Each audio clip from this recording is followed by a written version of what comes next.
Hello, friends. Welcome to Parshat Chayei Sarah. Chayei Sarah means the life of Sarah. And now we're marking the end of her life. Sarah, Chayei means life, like l'chaim, to life. And Sarah has lived 127 years. And so now we're acknowledging the end of her life, which it's hard to say goodbye. And Avraham works hard to find a place for her to be buried.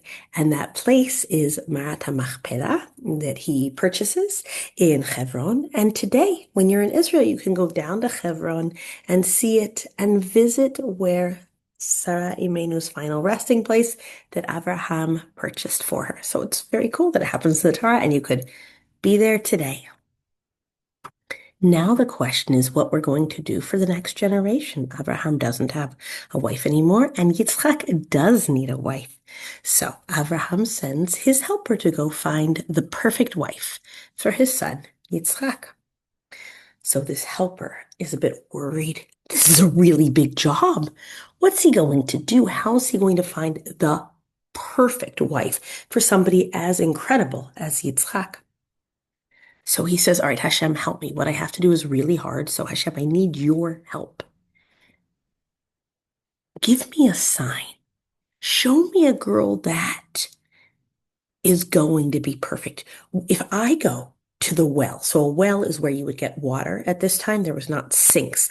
And getting water from a well was really hard, but that's how you would get, you pull, pull, pull, pull, pull on the rope, and a little bucket of water would come up, and then you could drink it, and you'd have to feed all of your animals. So Hashem, give me a girl that if I say, can you please help me get some water from a well? That the woman will do it, that she will happily give water to me and to my camels. And that's how I'll know that this is the one, because she's so good and so kind and so generous and such a bucket filler. So Eli, the helper, goes to the well. Some people say his name was Eliezer. The Torah doesn't tell us. So I might call him Eliezer, but that might not be his name. But the helper is looking for somebody who's an even better helper. And suddenly there is a girl at the well.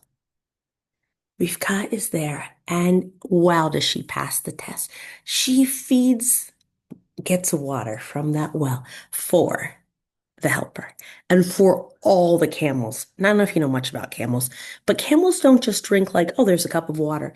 Camels consume gallons and gallons of water.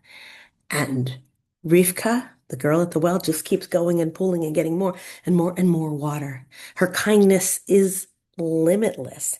She just wants to help. And then she says, you should come and you should stay in my house, and there's a place for you. You think of what Avraham's Achnasat Orchim looked like before, where Avraham hurried to welcome people into his tent. Well, Rivka is the same or more. She does it also.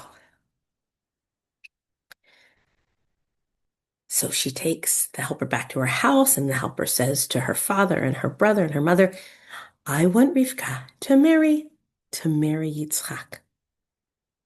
And Rivka agrees, and her family agrees, and off they head. Rivka with the camels on their way to Yitzchak's house. And she's riding on the camels. And then she sees in the distance a man, and she's so surprised and excited. She falls off her camel. And she's told that is your new husband, Yitzchak. It might have been hard to not know somebody before you're planning to get married, but it was like love at first sight. Yitzchak is surprised to see her. She's surprised to see him. They get married.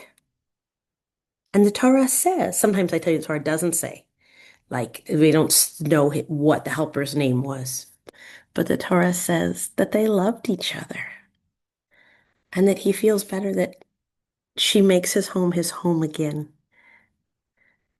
Rashi says, how is it that she made him feel at home and good and comforted?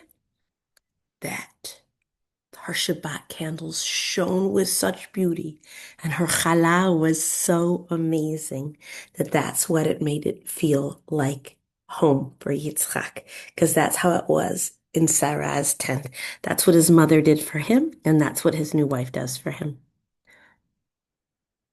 And at the end of the parasha, it's also the end of Avraham's life.